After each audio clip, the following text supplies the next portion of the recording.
नमस्कार। लियो सुनो मेरी नई कविता जिसका शीर्षक है मां। ते लियो पेश है मेरी एक कविता।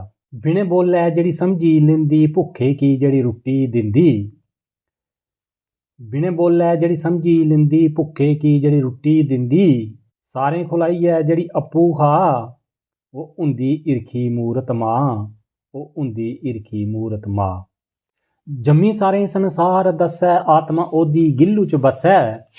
जमी सारें संसार दस्सै आत्मा ओदी गिल्लू च बस्सै। गिल्लू वस्सै तां ओह् बी हसदी जा। हिरखी मूरत हुंदी मां। ओह् हिरखी मूरत हुंदी मां। बड़े स्यापे ओह् जिंद जाली। बड़े स्यापे ओह् जिंद जाली गिल्लू की ओह् लिंदी पाली। बड़े स्यापे ओह् जिंद जाली गिल्लू की ओह् लिंदी पाली। पहला अक्खर ओह् बक्ख पढ़ा। ओह् हिरखी मूरत हुंदी मां। ओह् हिरखी मूरत हुंदी मां। बच्चें शा ओह् मेद नहीं रखदी के जरूरत कुसै नहीं दसदी। बच्चें शा ओह् मेद नहीं रखदी के जरूरत कुसै नहीं दसदी। सिद्धे सादे ओह् टल्ले ला। ओह् हिरखी मूरत हुंदी मां। ओह् हिरखी मूरत हुंदी मां। नेरे उठी ओह् अग चुल्ली बालै। नेरे उठी ओह् अग चुल्ली बालै। टब्बर खा दुद्ध ओह् डंगर पालै। टब्बर खा दुद्ध ओह् डंगर पालै। सवेला बिजी ओह् छोलै शाह। ओह् हिरखी मूरत हुंदी मां। ओह् हिरखी मूरत हुंदी मां। बच्चें गी ओह् पढ़ना सखा उंगली पकड़ी भी चला।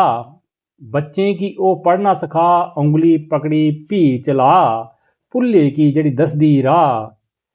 भुल्ले की जड़ी दसदी राह। ओह् हिरखी मूरत हुंदी मां। ओह् हिरखी मूरत हुंदी मां। मां दिया फर्ज कोई निभाई नहीं सकदा। मां दा कर्ज कोई चुकाई नहीं सकदा। मां दिया फर्ज कोई निभाई नहीं सकदा। कर्ज मां दा कोई चुकाई नहीं सकदा। भारती सर ओह्दे चरणें झुका।